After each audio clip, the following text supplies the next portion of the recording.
Hello, welcome to Geeks and Gaijins. I'm the Gaijin John. And I'm the Geek Tom. And we have a week for you today, don't we, listeners?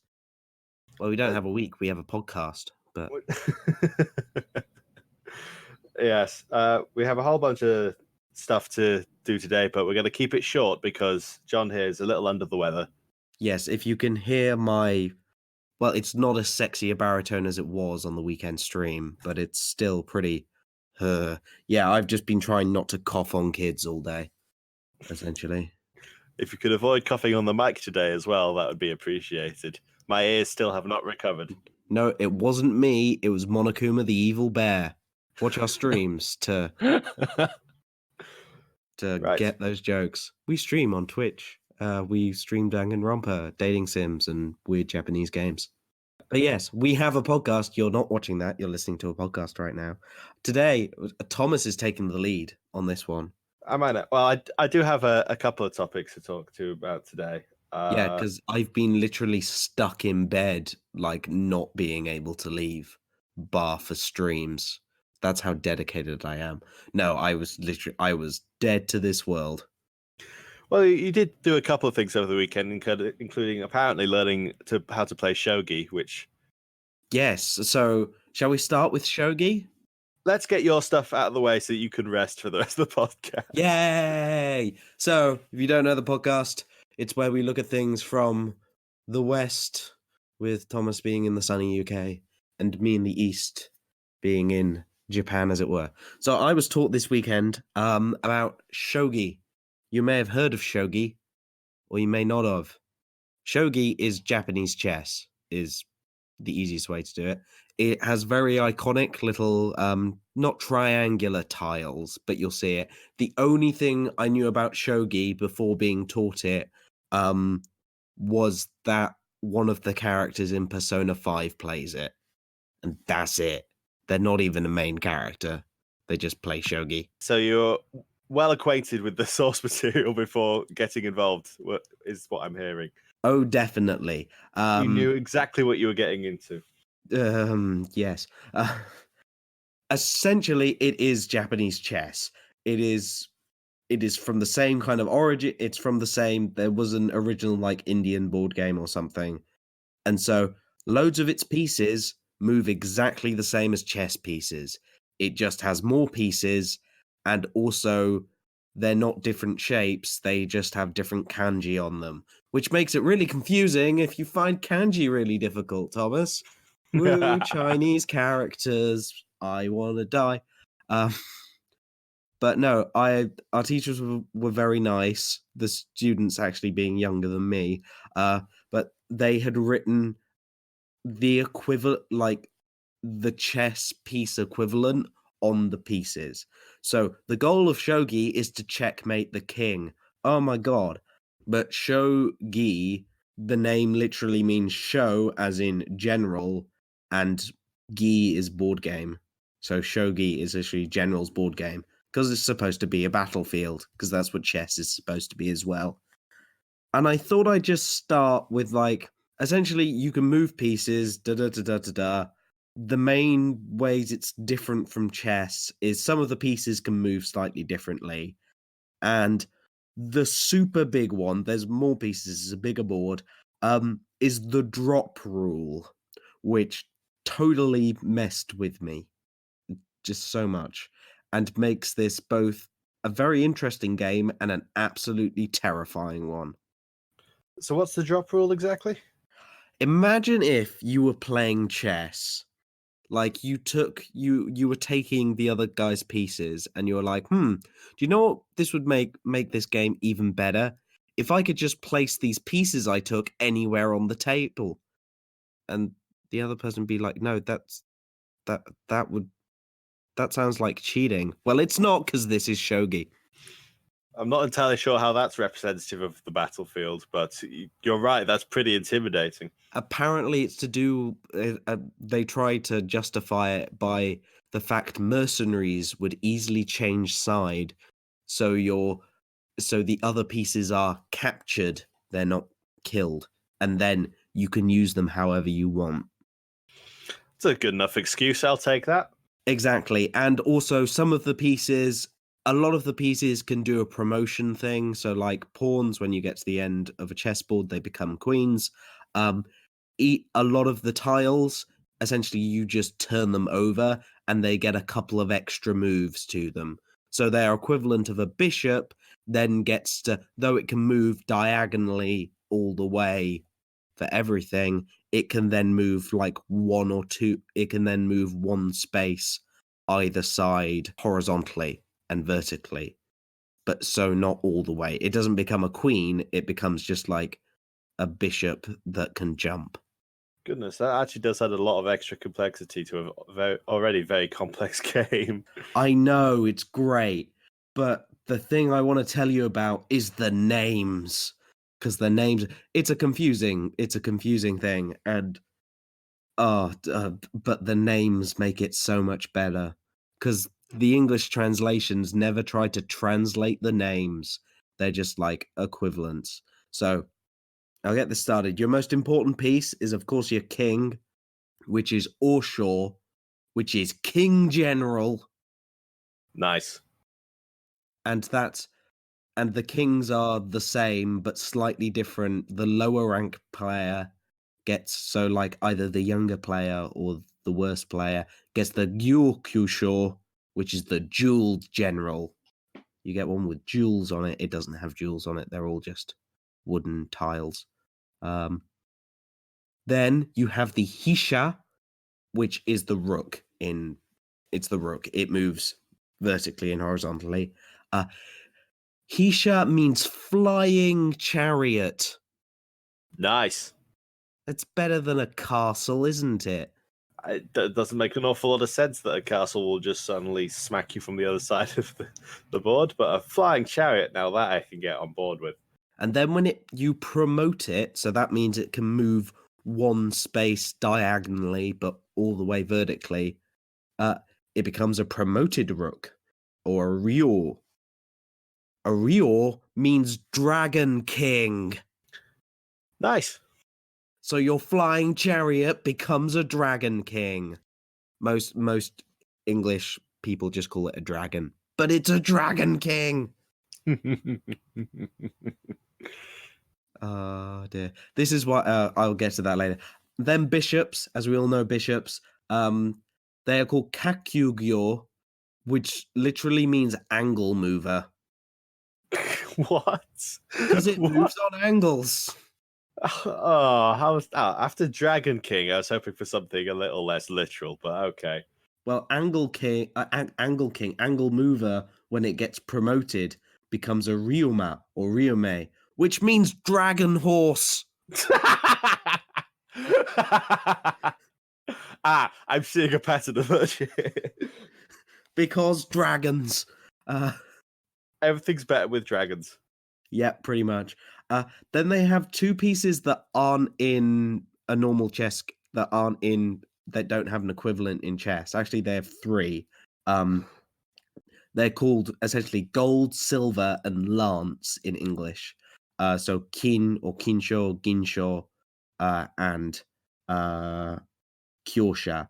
Kinsho and ginsho just mean gold general and silver general, and they would be like, their movement style is a little bit like a king, but you can't go all the way around you, if that makes sense. They can only go in certain directions that a king can.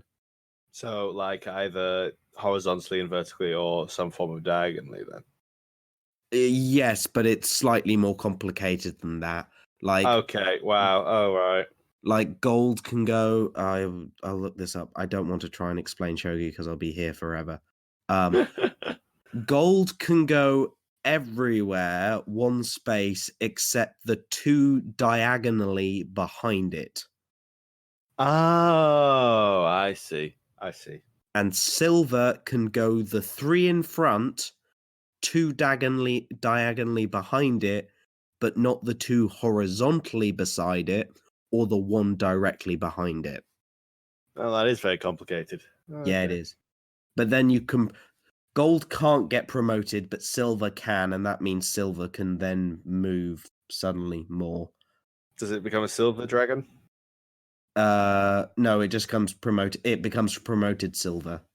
Ginsho Ah, becomes Narigin, which means promoted silver. boo! I want more dragons. We then have Knight in English, which is Kema, which is Cassia horse, which seems to be some kind of tree bark. I don't understand. Maybe it's something to do with the color. I really don't know. But yes, those can move in an L shape, but only forward and not as a sideways L. Oh, so it's like specifically only 2 of the possible knight movements. Yes, exactly. But and never backwards. They can only go forwards. Hmm. But then they can become a promoted knight or a Narike, which is just a promoted Cassia. It's a promoted thing. If it has Nari in front of it, it's just a promoted something. Um, and that one, I'm not going to try and describe how it moves. Essentially, that one becomes like a kind of. It essentially becomes like a gold or something again. I don't even know. Oh. It becomes one of the ones that can move one space. Because obviously, otherwise, when it got to the end of the board, you wouldn't be able to move it. Then you have the Lance. This one can only go forward. It's where we'd put a traditional rook on a chessboard. It's far right and far left, and can only go straight forward, except when it gets promoted, and then it can move like the same. So a lance is a kyosha, which means incense chariot. All right. My chariot. Do you like my chariot? It smells of maple leaves. Yeah. Smells lovely. It smells like every stoner's room in college. Less lovely. Then when it gets promoted, it becomes a Narikyo. Not Nariko, not Naruto. It's Narikyo. It's promoted incense. Yeah. Incense got promoted. And then the final piece, which is the one there's many of, there are pawns. They only move one space in front of them at a time. They don't take diagonally. They can only take the thing in front of them. Apart from when they promote, then they can move a bunch again. The original pawn is a Fuyo, which is a foot soldier. Makes sense.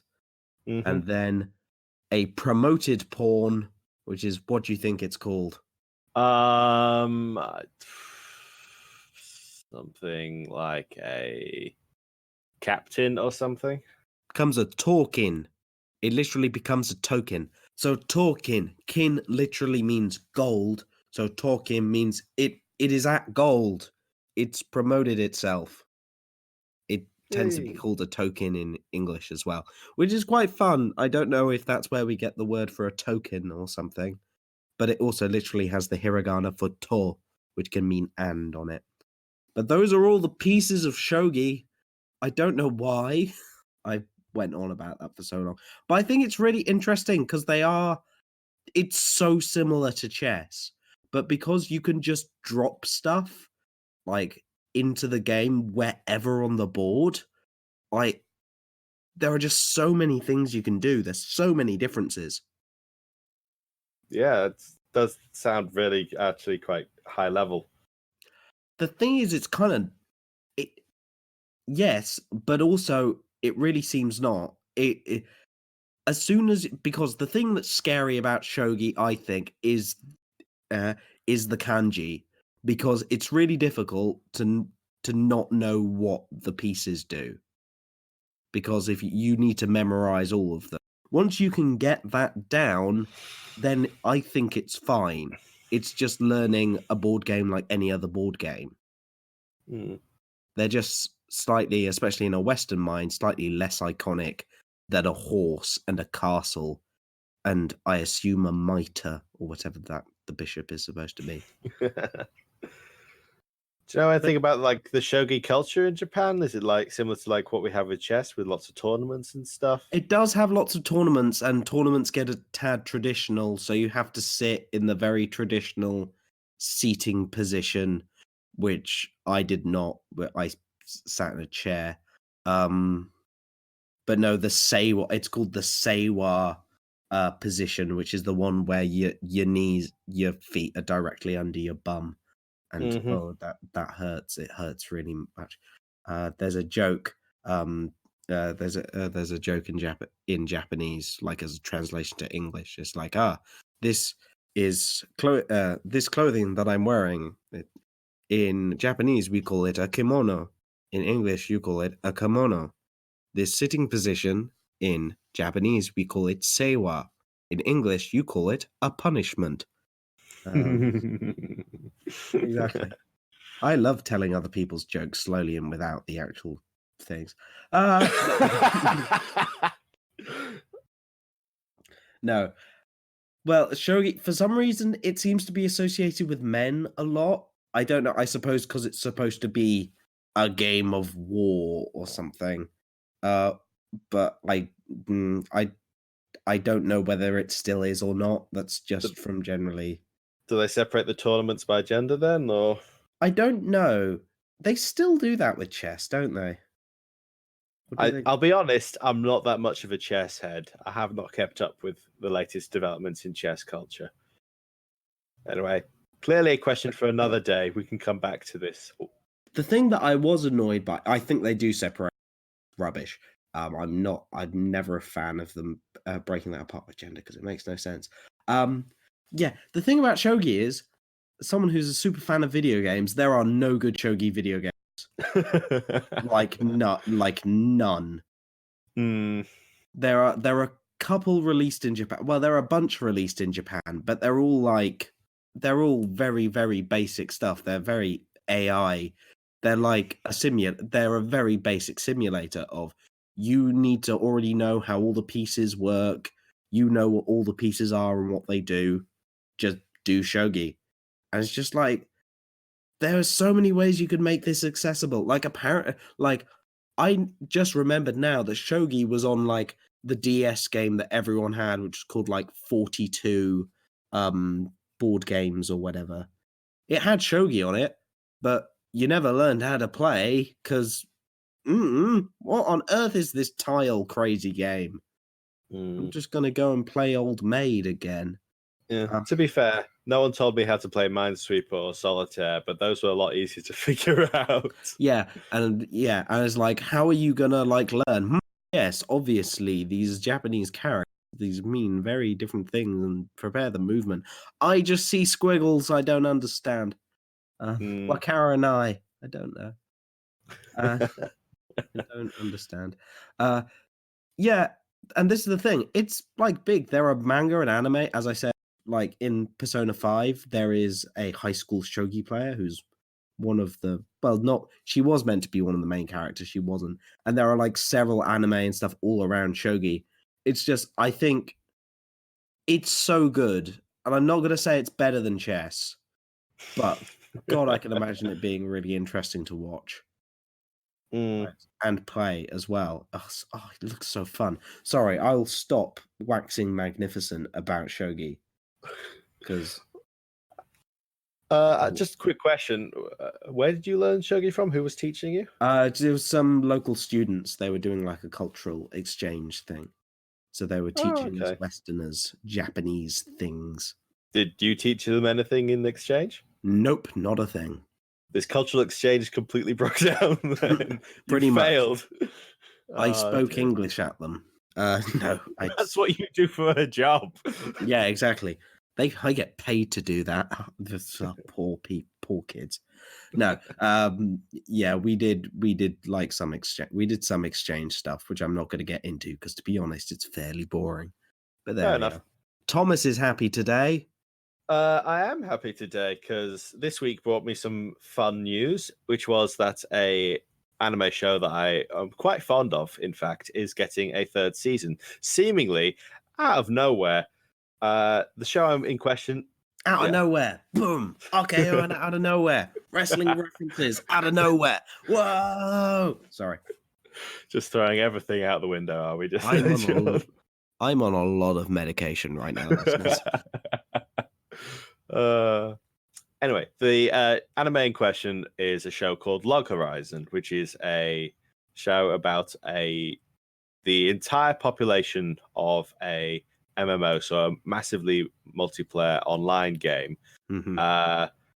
becoming a part of the game due to a new update to the game, and focuses an awful lot around the world and the characters and the politics and the culture of living in such an environment. So, okay, I have a question. One, it's got nothing to do with trees, because I hoped Log Horizon would be something about building a massive tree, hopefully out of logs. Sadly, no. Log Come on. Horizon is just the title of the guild that the main characters form. Is the guild house made of logs? It's got a tree on top of it. Yes! Actually, I think it has a tree growing all the way through it.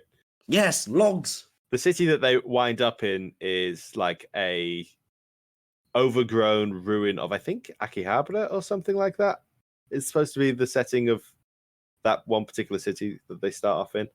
Anyway, where was I? You threw me off with this Log Horizon question. Sorry. So, Log Horizon, it's an isekai where the entire world is a video game now? Or I'm a tad confused.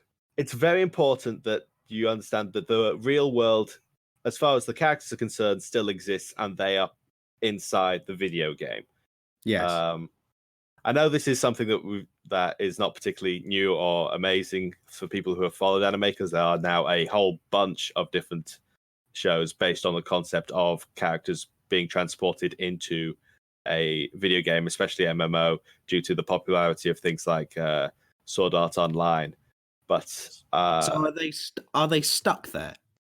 They are stuck there, and a lot of the plot, especially for the first season, well, not maybe the first season, but it's a constant concern through the first season, and then in the latter half of the second season, the idea of being able to return to the real world becomes a pressing concern, because people getting stuck in an MMO for like a year plus kind of makes people homesick. So this sounds like Sword Art Online with extra steps. Yes, I would probably describe it as that. It's probably a Sword Art Online if you're less interested in the sort of like power fantasy, lone protagonist type of storytelling, and more interested in a more sort of slower, more intelligent story that focuses on like the community aspect of an MMO, which you think would be, you know, kind of baked into the concept of being part of a massively multiplayer online game, because that's the appeal of the games in the real world, more or less. Yeah. I just always wonder and then all these people got stuck in the game, and the rest of the people in the world did not notice and could do nothing. Like, yeah, well, we have no insight into what's going on outside of the game, so I know, but still, it's just like, oh, by the way, all the other 7 billion people in the world are absolutely useless to these essential brain death of 10,000 or something people. Yeah, that's always a weird thing. But the thing that's weird about Log Horizon is not only was, I think the first season came out in like 2012, something like that, and then the second season came out in 2015. So it's been like a solid 5 years since the last season, and it was largely up in the air whether we'd ever get a third season to begin with, because what happened was the original author of the light novel, I believe, got in trouble for tax evasion. So he was kind of unavailable to write the light novels for quite some time. I believe that's been resolved now, and that's obviously how we're getting more story. But there really wasn't. Did someone just smuggle him a pen or something? No, I believe he's no longer under investigation or whatever. But anyway, there wasn't enough material at the end of the second season to make a third season. So, but now we appear to be getting a new show coming out actually pretty soon. I think it's coming like October this year. Oh, wow. Which was a massive surprise. Yeah. Is all the new are all the new plots are just about how all the main characters totally aren't guilty of tax evasion? You know what? I wouldn't put it past Log Horizon because Log Horizon has some weird plots in just that it likes to really get into the nitty gritty of politics and intercultural relations and stuff like that. So it's, I don't know, maybe tax evasion does come up. The plot, the title seems to be about the breakdown of the main governing body of the main city or something And like they're that. trying to enforce taxes on us, and that's not okay. They're even pretending that I didn't pay them taxes. How could they? We'll Now I'm going to see. go write a really successful light novel all about it. What? Who said self-insertion? What? Yeah. The last couple of seasons, well, the first No, two please seasons were bring me both. back my pen. I need that. John, I'm trying to move on. Come on. Give me I'm not something. ready. Never. I should never let you be in charge of derailing. You're always too good at it. Woo. Anyway, so the first two seasons were both 25 episodes long, and it's kind of wow. still speculative whether this new season will be 25 episodes long because of the limited material that's available. Yeah, the lack of material. It might just be a 12-episode show. It might be that it goes the sort of No Guns Life route of doing a 12-episode season and then another 12-episode season not far after. Or filler arc. It could be filler. Another concern for fans of the anime, apart from the fact that it's just sort of appeared out of nowhere and it's coming out really soon, is that it's been handed. The animation's been handed over to Studio Dean, who did the second season of the show. So it's in familiar hands, but people weren't too happy with how Studio Dean handled the second season because there was a noticeable downgrade in visual quality. And if you're going to look at Studio Dean's latest outings, there's not an awful lot of significance other than the third season of Seven Deadly Sins. And if you want to get a good gauge of fans' reactions to season 3 of Seven Deadly Sins, if you go to My Anime List, a website that's basically just a whole database on anime and manga and stuff like that, you can see that on that website, the first two seasons of Seven Deadly Sins sit at around a point, about just over 8 points out of 10 on the fan rating, and season 3 is listed about 6.27. So no, 6.27. There's been a noticeable drop in quality. That's an apparently. IGN 6 out of 10. Yeah. So there's reason to be concerned about the show popping up again. However, I'll be honest, I'm kind of just happy to see it back again. We've mentioned this before, but it is just like in the current anime production environment, anime that have been dead for like a solid half a decade like this one can just pop up again with a sequel for pretty much no reason. It means that fans have even more reason to be excited for a show coming back. Well, no reason other than the writer obviously needs more money to evade. Fair enough.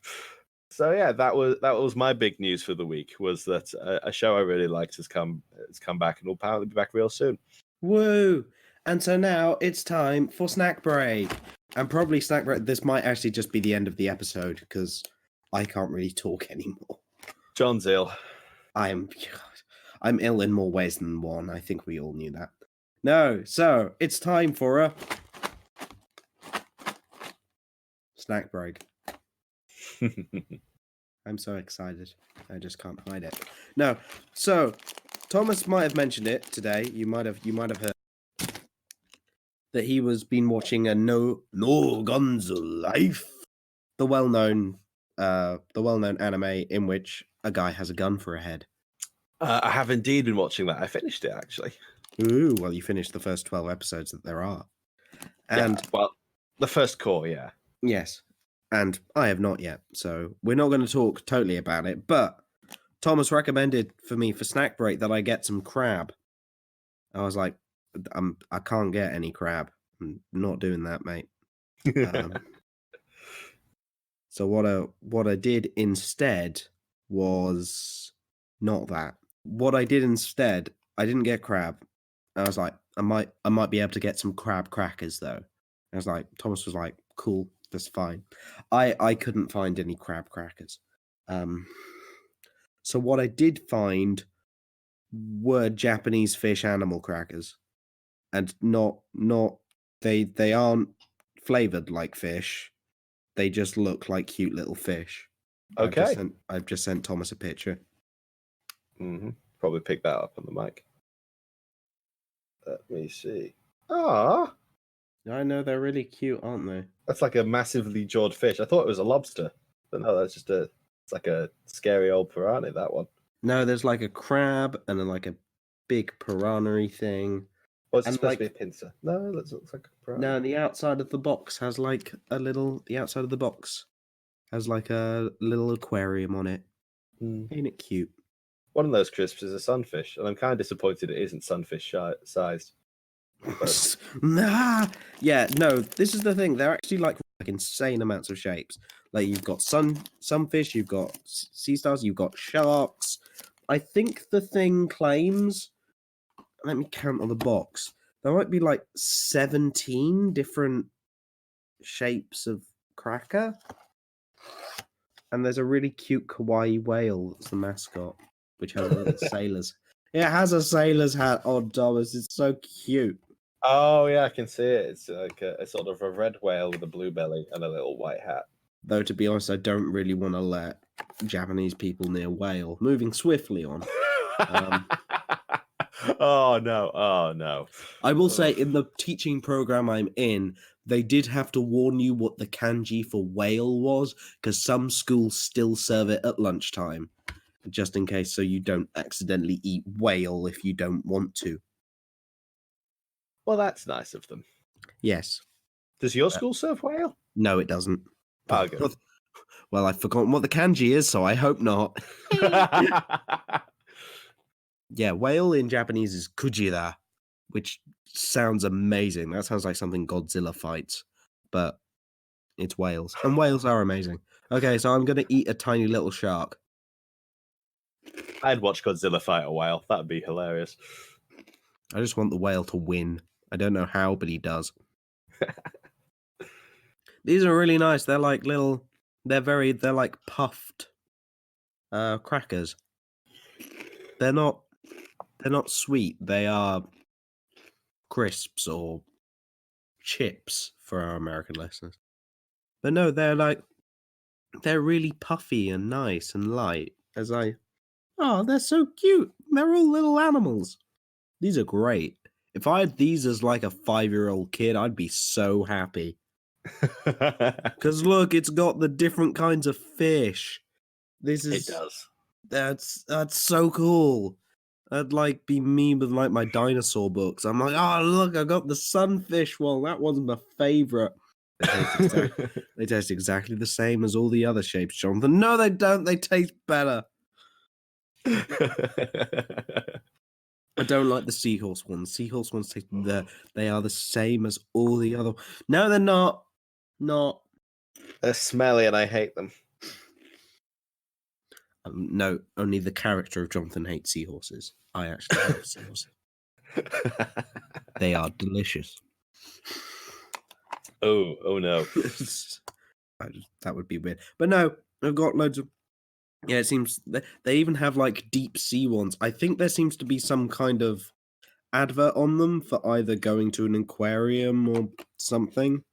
And it's talking about like inside it has even like inside the box it has things about AR apps to learn more about fish and 3D. Like that's about dope. deep sea fish. I'm like, I am so impressed by these animal crackers.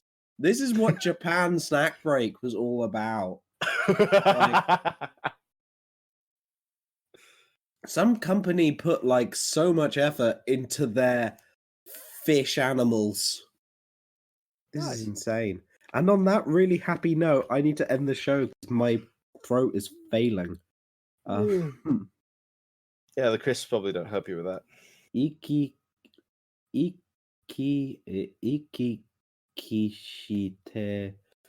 I can't read what the crackers are actually called. I think that I'll upload a picture eventually with everything else. When hell freezes over. But no, yeah. they are. I can't read it that well because guess what? They are. It's in really stylized hiragana. Here we are. Karoku te something she potato snack. Nice. So yeah, they're potato snacks. Odo toto, usushi or something something. I think they might be sushi shaped. Ain't it cute? Oh, it's adorable. And on that bombshell of adorable kawaii-ness and shogi, it's time to end the show. Make sure you like us on all the social medias. All of them right now, I swear. No, we're on Facebook, we're on Twitter, we're Geeks and Gaijins on everything.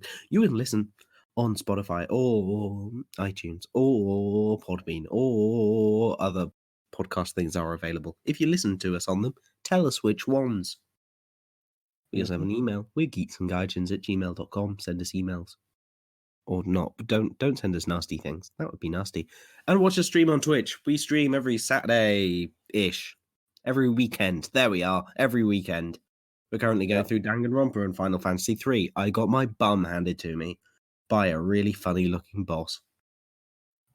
There also highlights on the Twitch channel, so do check those out.